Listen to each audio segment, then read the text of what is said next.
प्रिय विद्यार्थियों, सामाजिक विज्ञान के अंतर्गत आज हम ऑस्ट्रेलिया महाद्वीप के भौतिक स्वरूप का अध्ययन करेंगे।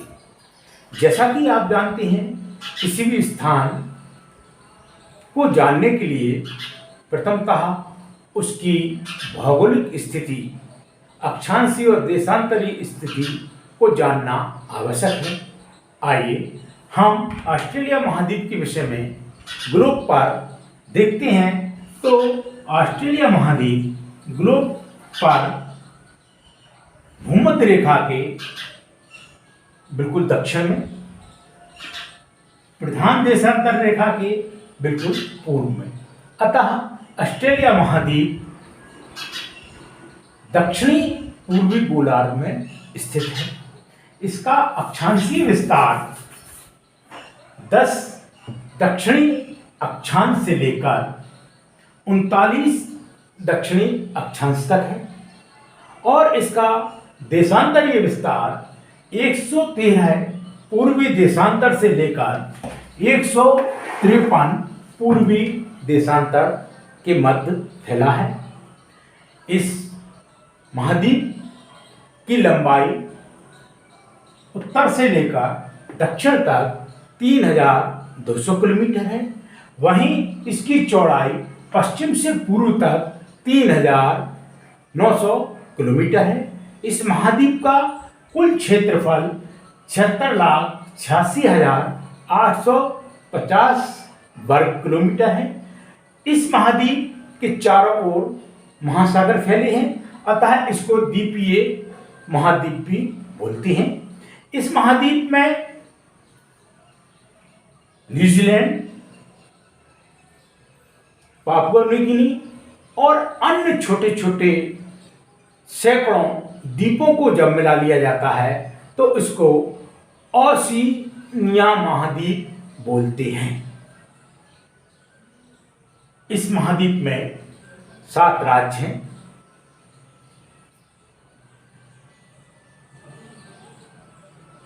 पश्चिमी ऑस्ट्रेलिया, उत्तरी ऑस्ट्रेलिया, दक्षिणी Australia, Queensland, New South Wales, Victoria और तस्मानिया द्वीप। तस्मानिया द्वीप ऑस्ट्रेलिया का ही एक द्वीपीय राज्य है जो बेस जलसंधि से ऑस्ट्रेलिया से पृथक होता है।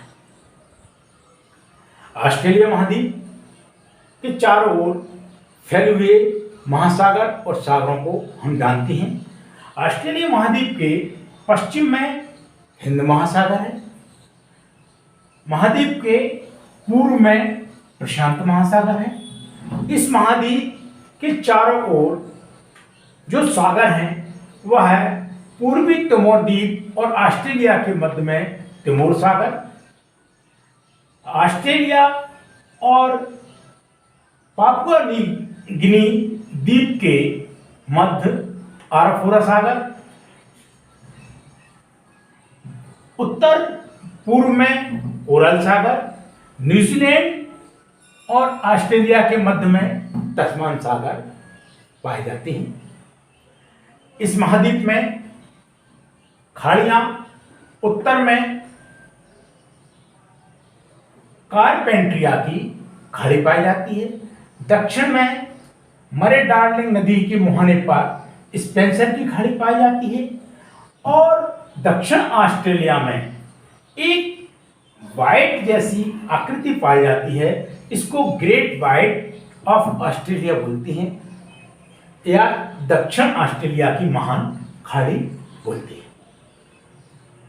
इसी तरह हम जब इसकी उच्च भूमि की चर्चा करते हैं तो ऑस्ट्रेलिया में उत्तर से लेकर दक्षिण तक पूर्वी किनारे किनारे अर्थात ऑस्ट्रेलिया के उत्तरी भाग में उत्तर से लेकर दक्षिण तक एक पर्वत श्रृंखला फैली हुई है।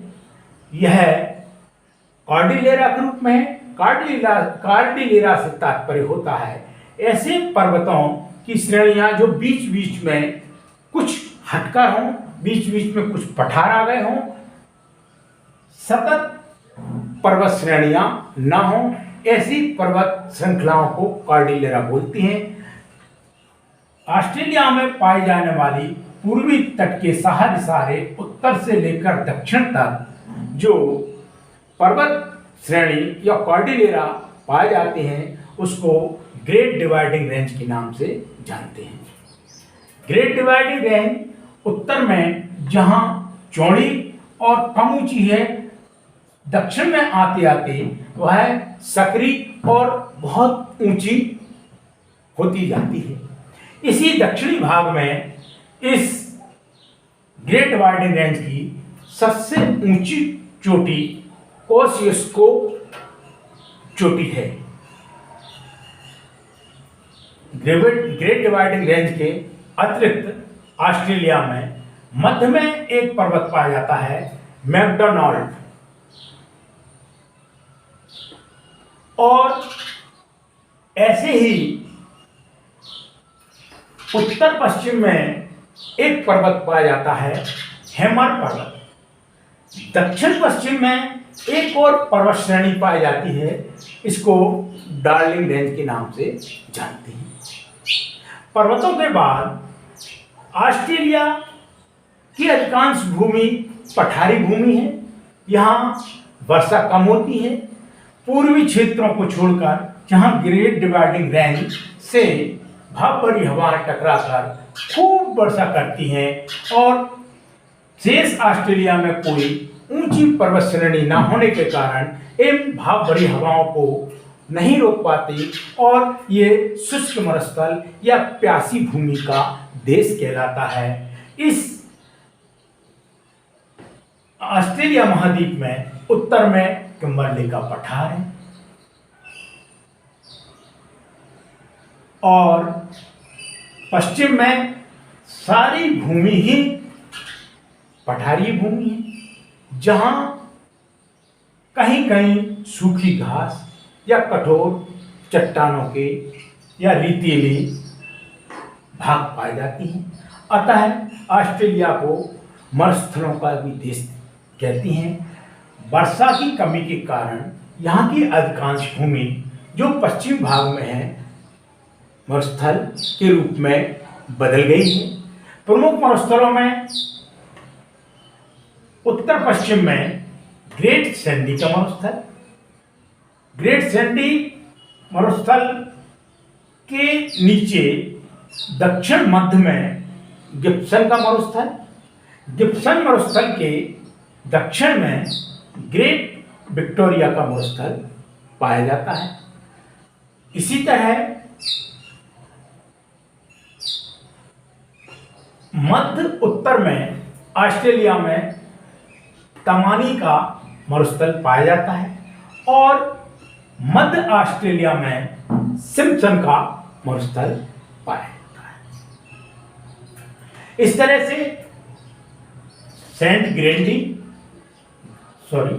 ग्रेट सैंडी मरुस्थल, गिब्सन का मरुस्थल, ग्रेट विक्टोरिया मरुस्थल, तमानी का मरुस्थल और सिम्पसन का मरुस्थल, ये 5 मरुस्थल प्रसिद्ध मरुस्थल हैं।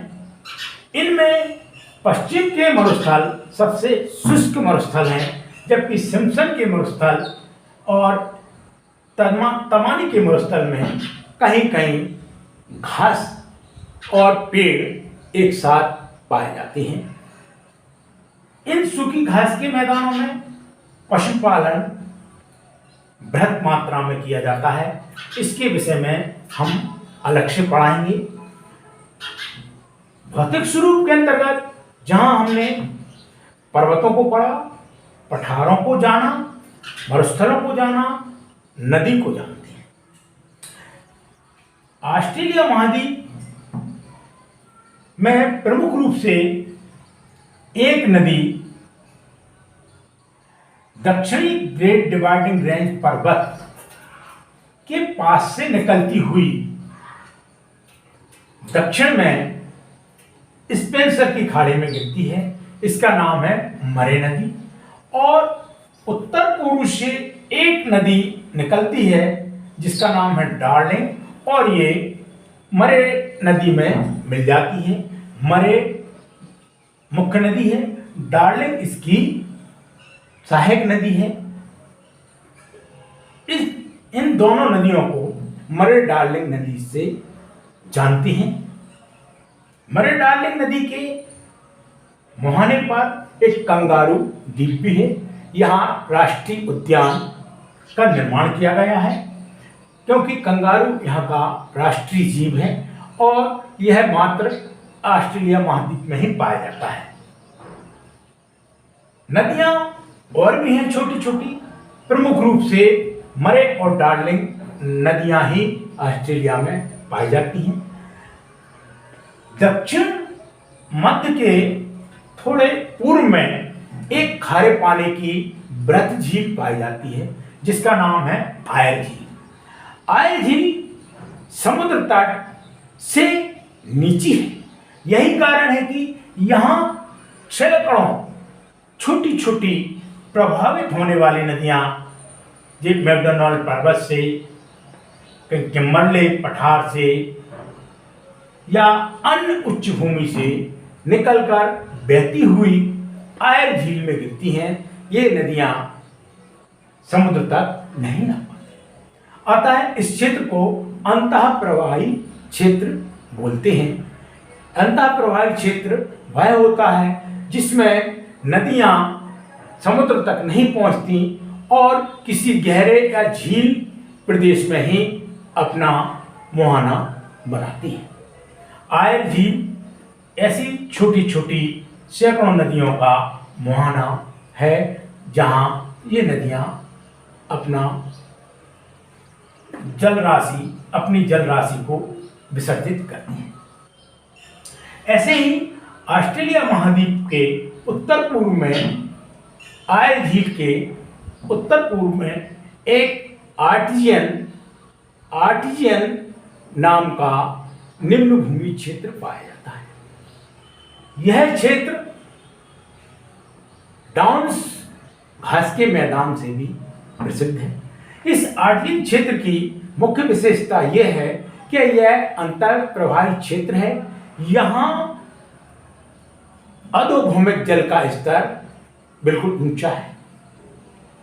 थोड़ी सी जमीन खोदने पर यहाँ अपने आप पानी निकलने लगता है।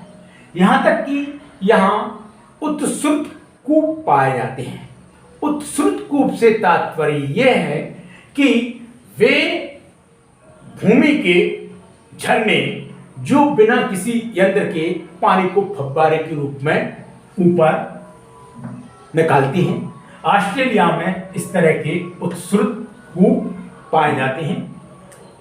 ऑस्ट्रेलिया महाद्वीप के चारों ओर तटीय क्षेत्रों में कुछ मैदानी भाग हैं और इसके पूर्वी क्षेत्र में ही मुख्य रूप से वर्षा होती है। यही कारण है कि ऑस्ट्रेलिया महाद्वीप की जनसंख्या पूर्वी तटीय क्षेत्रों में बसी है। कुछ जनसंख्या पश्चिमी दक्षिण क्षेत्र या उत्तरी क्षेत्र में भी पाई जाती है। इसका कारण वर्षा का होना और अनुकूल जलवायु पाई। यही कारण है कि यही कारण है कि ऑस्ट्रेलिया के सभी नगर तटवर्ती क्षेत्रों में ही स्थित है। मध्य में कोई बड़ा नगर नहीं है, कोई अधिक जनसंख्या निवास नहीं करती। जनसंख्या की दृष्टि से ऑस्ट्रेलिया महाद्वीप में केवल नगर पाए जाते हैं। नगरों में ही जनसंख्या के संकुल पाए जाते हैं और शेष ऑस्ट्रेलिया में न्यूनतम जनसंख्या पाई जाती है। यहाँ के प्रमुख नगर Brisbane, Sydney, Canberra, Melbourne, Adelaide, Perth, Darwin और हॉबर्ट। ये नगर प्रांतों की राजधानियां भी हैं। जैसे क्वींसलैंड की राजधानी ब्रिस्बेन, न्यू साउथ वेल्स की राजधानी सिडनी, ऑस्ट्रेलिया संपूर्ण देश की राजधानी, केंद्रीय राजधानी कैनबरा, विक्टोरिया की राजधानी मेलबर्न, दक्षिणी ऑस्ट्रेलिया की राजधानी एडिलेड, पश्चिमी ऑस्ट्रेलिया की राजधानी पर्थ, उत्तरी ऑस्ट्रेलिया की राजधानी डार्विन और तस्मानिया की राजधानी हॉबार्ट। इन राजधानी और इन नगरों को याद करने की एक ट्रिक है। जैसा कि हम पढ़ने में कुछ डिग्रियां लेते हैं, BSc,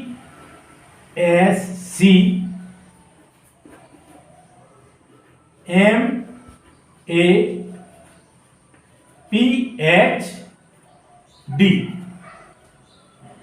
B से ब्रिस्बेन, S से सिडनी, C से कैनबरा, BSc के बाद MA आता है, M से मेलबर्न और A से एडिलेड। PhD, P से पर्थ, H तस्मानिया की राजधानी हॉबार्ट और D उत्तरी ऑस्ट्रेलिया की राजधानी डार्विन। ऑस्ट्रेलिया महाद्वीप के मध्य से मकर रेखा होकर गुजरती है। यह मकर रेखा ऑस्ट्रेलिया महाद्वीप को दो बराबर भागों में बांटती है। यही कारण है मकर रेखा के उत्तर में उष्णकटिबंधीय क्षेत्र पाया जाता है और दक्षिण में शीतोष्ण कटिबंधीय क्षेत्र पाया जाता है। ऑस्ट्रेलिया महाद्वीप विश्व के सबसे छोटे महाद्वीपों में सबसे कम जनसंख्या वाला महाद्वीप है। आज इतना ही पर्याप्त है। अगले वीडियो में हम ऑस्ट्रेलिया महाद्वीप के राजनीतिक क्षेत्रों की चर्चा करेंगे, उसके आर्थिक क्षेत्रों की चर्चा करेंगे, खनिज, वनस्पति, जीव जंतु आदि की चर्चा करेंगे। धन्यवाद।